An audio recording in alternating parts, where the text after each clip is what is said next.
நேற்று உதயநிதி அவர்களுடைய பிறந்த தினம். அதுல வந்து கமலஹாசன் அவர்கள் கலந்துகிட்டு பேசுறாரு.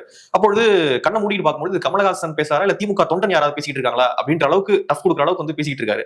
சோ இருட்டை பார்த்து பயப்பட வேண்டாம், உதயம் வரும், உதயநிதியும் வருவார், அவருக்கான பாராட்டு விழா நம்ம நடத்துவோம், அப்பொழுது இந்த அரங்கெல்லாம் பத்தாது அப்படின்னு சொல்லிட்டு லிட்டரலா ஒரு திமுக எப்படி பேசுவாரோ அதை தாண்டி வந்து கமலஹாசன் அவர்கள் ஸ்கோர் பண்ணிட்டு இருக்காரு அந்த மேடையில. சோ எப்படி பாக்குறீங்க? தமிழ் மக்களும் அரசியல நம்ம கேர்ஃபுல்லா இருக்கும். கமல்ஹாசன் அவர்கள் செய்த அந்த விஷயம் இருக்கு பாருங்க, அது திருப்பி ரிப்பீட் ஆயிட்டு திரும்பவும் நம்ம ஏமாந்துடக்கூடாது. ஸோ கமல்ஹாசன் அவர்களை பார்க்கும் போதெல்லாம் உங்களுக்கு நடந்த விஷயங்கள் ஞாபகத்துக்கு வரணும். அப்படியே ரீவைண்ட் பண்ணி கொஞ்சம் பாருங்க, எந்த அளவுக்கு அவர் திமுக எதிர்த்து அரசியல் பண்ணார், திமுக காரங்க இவர் எதிர்த்து நல்லா பேசினாங்க, பிஜேபியோட பி டீம்னாங்க, அப்புறம் இவர் என்ன அவங்கள பார்த்து சொன்னாரு, அவங்க தான் பிஜேபியோட பி டீம் சொன்னாரு நினைக்கிறேன் இவரு. சோ இந்த மாதிரி மாத்தி எல்லாம் பேசிட்டு இருந்தாங்க, ரிமோட்டை வச்சு டிவியை உடைச்சாரு. சோ அப்படிலாம் திமுகவை எதிர்த்த ஒரு மனிதர் கொஞ்சம் ஸ்டோன் டவுன் ஆனா நமக்கு புரிஞ்சுக்க முடியுது.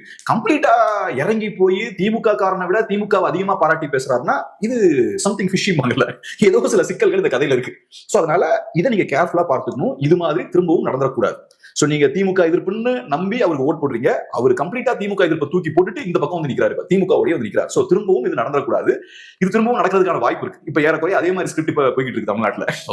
கமல் இப்ப பண்ண வேலையை விஜய்ன்ற ஒருத்தர் பண்ணிட்டு இருக்காரு. திரும்பவும் நம்ம ஏமாந்துடக்கூடாது. சோ அந்த புரிதல் வேணும், அது ரொம்ப அவசியம். இவங்க அரசியல் கரெக்டா ஒரு சூடு பிடிக்கக்கூடிய காலத்துல எலெக்ஷன் கிட்ட வரும்போது ஒரு கட்சி அப்படின்ற ஒரு விஷயத்தை ஆரம்பிக்கிறாங்க.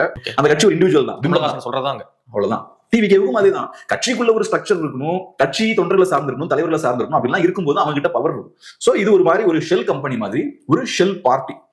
இந்த பார்ட்டிஸ் வந்து சீரியஸான பொலிட்டிக்கல் பார்ட்டிஸே கிடையாது. இவங்க ஷெல் கம்பெனிஸ் மாதிரி தான் இருக்கு. இவங்களோட ரோல் என்னன்னா, ஒரு 2 எலெக்ஷனுக்கு இவங்களை யூஸ் பண்ணி அதை தூக்கி போட்டுவாங்க.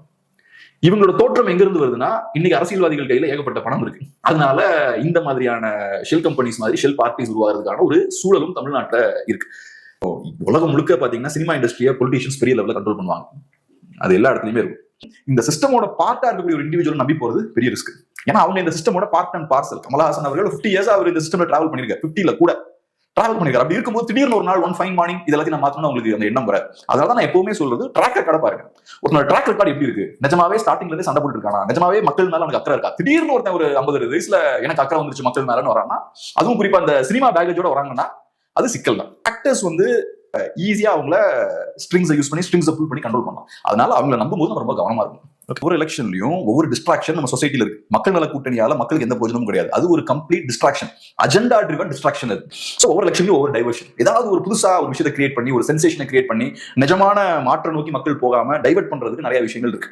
2016 நீங்க சொன்ன மாதிரி மக்கள் நல கூட்டணி, 2021 கமல்ஹாசன், இப்ப புதுசா இப்ப பெரிய பிளேயர் ஒருத்தர் இறங்கியிருக்காரு விஜய். இப்ப குணம் சார்ந்த விஷயம். சோ நீங்க அதை மாத்த முடியாது. இந்த கட்சிக்கு ஸ்டார்டிங்ல இருந்து அந்த கேரக்டர் இருக்கு, கிளியர் கட்டா டிஎம்கேவோட நலன்களை பாதுகாக்கக்கூடிய வேலையை தான் அவங்க பார்த்துட்டு இருக்காங்க.